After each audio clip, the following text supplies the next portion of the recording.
Hello all, welcome to my channel Supraja moral stories. So ఈరోజు మనం చూడబోతున్న కథ ఏంటంటే పావురం చీమ కథ.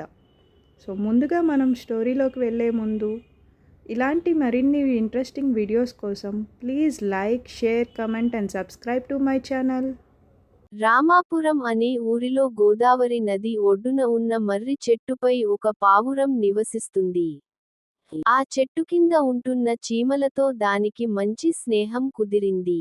ఓ ఏడాది గోదావరికి వరద రావడంతో చీమల పుట్ట మొత్తం ప్రవాహంలో కొట్టుకుపోయింది. ఆహారం తేవడానికి వెళ్లి అప్పుడే ఇంటికి వచ్చిన తల్లి చీమ నీటిలో కొట్టుకుపోతున్న పిల్లలను చూసి గుండెలవిసేలా ఏడ్చింది. చీమ కష్టాన్ని చూసిన పావురం రివ్వున ఎగిరి ఒక ఆకును కోసి నీటిలో కొట్టుకుపోతున్న పిల్ల చీమల దగ్గరలో వేసింది. ఆ ఆకుపై ఎక్కిన చీమలు తమ ప్రాణాన్ని కాపాడుకున్నాయి.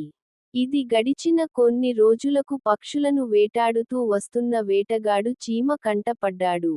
చెట్టుపై ఉన్న పావురాన్ని చూసిన వేటగాడు దానిపై విల్లు ఎక్కుపెట్టాడు.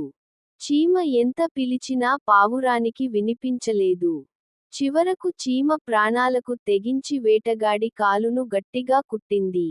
ఆ నొప్పితో వేటగాడు అరవడంతో పావురం రివ్వున ఎగిరిపోయింది. వేటగాడు చీమను నలిపి చంపేశాడు.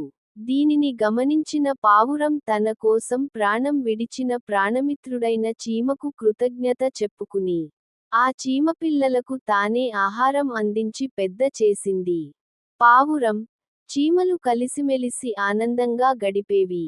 నీతి: మనం చేసిన సాయం ఊరికే పోదు. చూశారు కదా చీమ పావురం కదా. మరి మీ అందరికీ ఇలాంటి కథలు మరిన్ని కావాలంటే please subscribe my channel and don't forget to hit bell icon. Thank you.